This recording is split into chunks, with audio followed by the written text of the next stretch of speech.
Bismillahirrahmanirrahim. Assalamualaikum warahmatullahi wabarakatuh. Selamat pagi semuanya, para kaula muda di Makassar, para saudagar, para pebisnis yang ada di Kota Makassar. Hari ini kita akan jumpa kembali dalam acara Bincang Bisnis yang disiarkan langsung melalui Inspirepreneur Channel di Plut KWKM Sulawesi Selatan.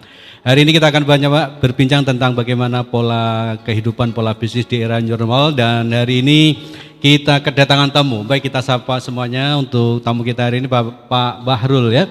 Assalamualaikum Pak Bahrul. Waalaikumsalam warahmatullahi wabarakatuh. Gimana kabarnya Pak Bahrul, sehat-sehat? Alhamdulillah baik. Sehat-sehat ya. Baik Pak Bahrul, ini kita akan bincang-bincang tentang bagaimana pola kehidupan di new normal ya. Setelah kita hampir 2 bulan, 3 bulan ini mengalami masa-masa sulit, di mana kita hidup dalam keterkungkungan, hidup dalam keterbatasan yang kita kenal namanya pandemi COVID-19 ya.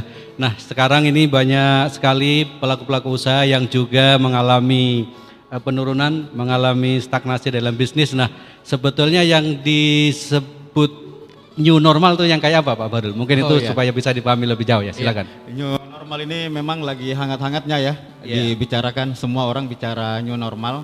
Kalau bicara new normal sebenarnya istilahnya ini sendiri sejak 2007-2008 sebenarnya. Oh, sudah ada. Jadi kalau istilah new normal itu sebenarnya pasca krisis keuangan dulu yang 2007-2008 itu memang lebih ke istilah ekonomi dan bisnis. Setelah krisis keuangan, bagaimana kemudian orang memasuki kehidupan baru dari bisnis. Nah, kalau dalam konteks pandemi COVID-19 yang sekarang ini yang sekarang ini berarti sebenarnya pandemi ini kan sampai sekarang belum ditemukan vaksinnya. Tapi kemudian aktivitas ekonomi bisnis harus tetap jalan, makanya kemudian muncul istilah new normal. Artinya bagaimana beraktivitas, menjalankan kegiatan ekonomi, tapi dengan prosedur kesehatan, dengan prosedur tetap, dengan SOP yang memenuhi standar kesehatan. Jadi pada simpelnya seperti itulah. Pada prinsipnya adalah pola kehidupan baru ya, di mana kita juga pernah mengalami di tahun 2007-2008 ya. Yang tapi itu kan lebih ke bisnis dan keuangan. Nah, ini dalam konteks bagaimana aktivitas tetap berjalan, tapi dengan adaptasi kebiasaan baru, dengan mengadaptasikan standar baru, prosedur baru, terutama tentunya berkaitan dengan aspek kesehatannya, protokol kesehatan. Langsung aja Pak Baru, karena ini ada kita kenal namanya ada bincang-bincang bisnis. Jadi apa yang harus dilakukan ini oleh pelaku UKM sehingga bisa melewati masa-masa new normal ini sehingga bisa dijalani dengan baik, bisnisnya juga jalan, kesehatannya juga jalan, kemudian para masyarakat calon-calon pembeli juga merasa nyaman di era new normal. Apa yang harus dilakukan oleh pelaku-pelaku usaha? New normal ini kan ya boleh dibilang keniscayaan ya, harus dilakukan teman-teman pelaku usaha karena mau tidak mau kemudian aktivitas bisnis teman-teman tetap jalan.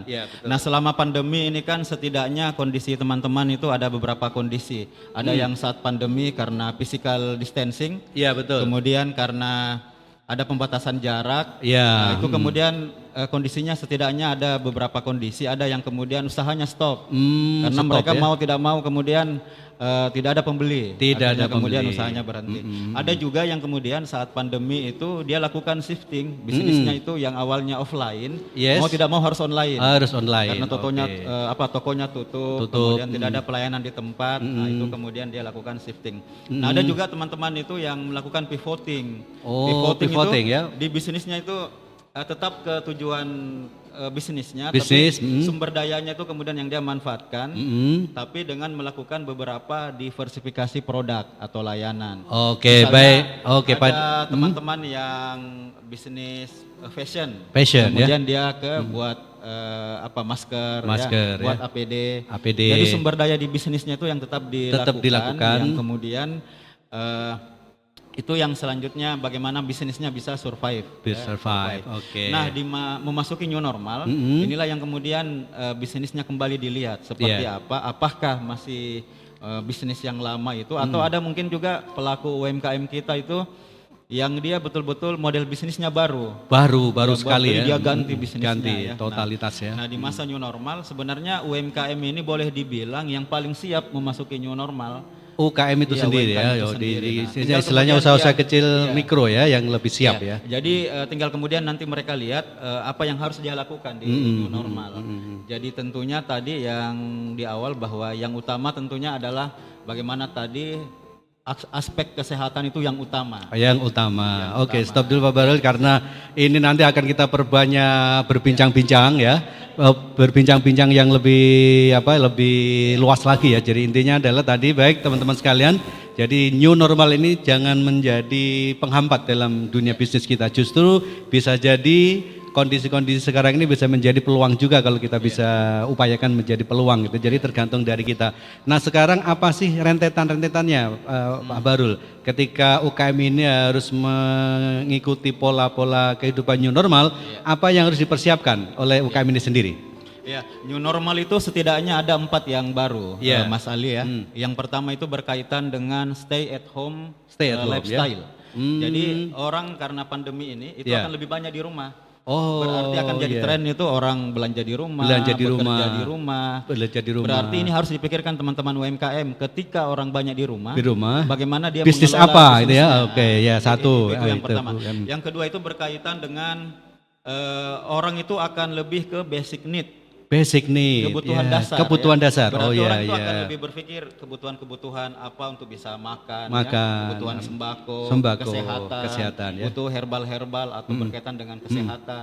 Orang tidak akan berpikir mau yang apa ya, yang sifatnya Yang tertier yang luar biasa gitu ya. atau apa kan, lebih ke basic need-nya, Basic need kebutuhan saja dulu. dasarnya itu Kebutuhan apa. dasar ya. Itu yang aspek kedua yang Yang perlu kedua, jadi saya ulang Pak Ber, yang pertama adalah kita melihat bahwa sekarang ini ada budaya tinggal di rumah ya, sehingga itu harus menjadi peluang bisnis yang bisa kita kelola ya untuk UKM. Kemudian yang kedua adalah kebutuhan dasar ya, kebutuhan dasar itu adalah salah satu peluang bisnis di mana pelaku-pelaku UKM harus bisa menangkap bisnis itu bahwa kita ada satu layanan yaitu untuk melayani kebutuhan dasar. Yang ketiga Pak Baru, yang ketiga. Yang ketiga ini go virtual. Go virtual. Artinya yang kayak apa itu? semua aktivitas ini sekarang harus digitalisasi. Digital. Jadi bagaimana kemudian manfaatkan media online. Media ya. online. Sekarang ini kan orang work from home. Work from home ya. Kemudian pembelajaran jarak jauh. Pembelajaran jauh-jauh. Learning ya.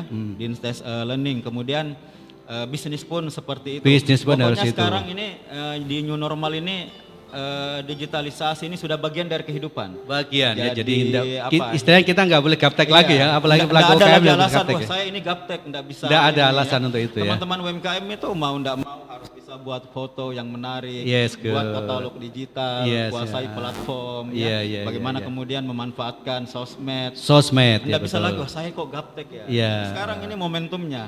Momentum. Pandemi ini mempercepat tadi ini yang orang sebut industrialisasi 4.0 lah. Yes, good ya. Yang digitalisasi. Sekarang ini Digitalisasi. justru momentumnya Justru dipercepat. momentum Iya. untuk mau tidak mau harus kayak gitu. Iya, Ya, seperti yang kita lakukan juga teman-teman sekalian masih ada satu ya. Jadi yang pertama tadi adalah menyikapi stay at home ya. Yang kedua adalah tadi kebutuhan dasar ya. Yang ketiga adalah digitalisasi. Oke. Jadi masih ada satu Pak Barul tapi kita tahan dulu ya. Kita akan ikuti dulu iklan-iklan berikut ini.